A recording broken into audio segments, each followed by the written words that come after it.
Hello, fellow bibliophiles, and welcome back to Blatantly Bookish. I'm Marissa, and today I am so excited to share my Victober TBR with you.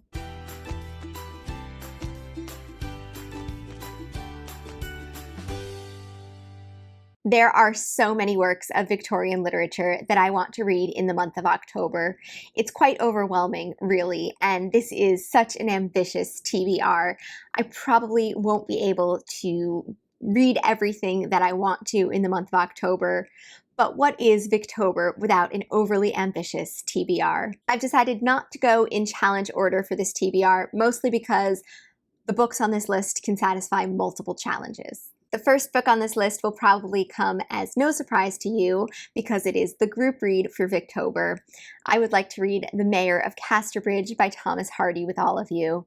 I am so excited for this book. It has been on my TBR for far too long. I've heard that this book is about a man who, in a drunken rage, sells his wife and daughter quite early on in the book.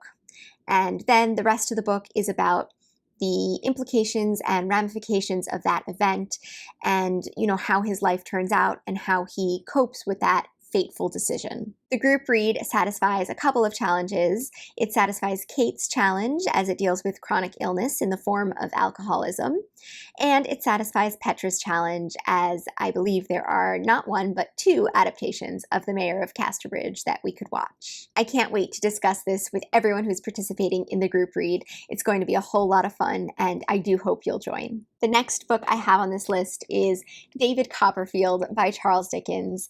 This is a massive book. It is over 800 pages, and I hope I get to read some of them in the month of October. As far as I know, it's just a wonderful Bildungsroman coming-of-age story. We follow David Copperfield from birth through adulthood and all of the adventures and trials and tribulations that he encounters. This satisfies 3 challenges, I believe.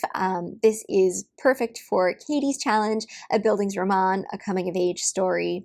I've heard that there is a character who has a disability or chronic illness in here. I'm not really sure since I haven't read the book, but that would satisfy Kate's challenge. And there are so many wonderful adaptations of David Copperfield, I am told. There's the one with Daniel Radcliffe as a young boy. I've been told there's a marvelous adaptation that features characters of color and is very diverse and does some interesting alterations to the plot, so that should be interesting as well. And I think there must be at least 1 or 2 more adaptations for David Copperfield. It's a very popular book and one that I think is very popular to adapt. I also can't wait to read Olive by Dinah Mulock Craik for the month of October. I have an e-copy of it, so no physical copy for me to hold up for you, but I hear that it's one of Katie's favorite Victorian novels that she's read recently, and so I'm excited to check it out. It meets both Kate and Katie's challenges. I believe it's about the character of Olive, who, due to her disfigured spine, I guess scoliosis perhaps, she can't expect the conventional Victorian woman's life. She doesn't really have prospects for marriage. She can't see herself in the domestic sphere. And so she pursues a career in painting. And that just sounds really exciting and interesting to read about, especially with gender in the Victorian era, and I'm excited to dive into it. For Roz's challenge, I have this lovely bind-up of the poetry of Christina Rossetti.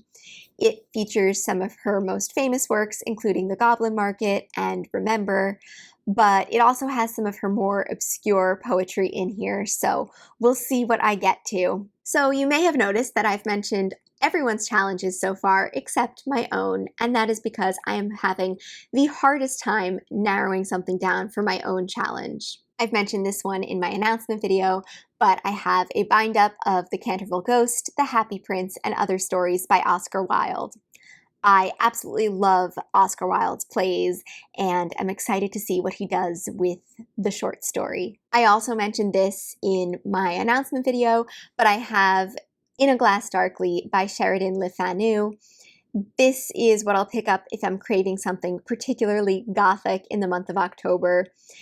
I've read 2 of the short stories in here, Green Tea and Carmilla, but there are other stories that I have not read. So, like I said, if I'm craving something very Gothic, very spooky, this is what I will turn to in October. I also have Three Men in a Boat by Jerome K. Jerome. I'm not sure if this is a novella or short stories, but it's my challenge, so it doesn't matter. I can read it if I'd like to.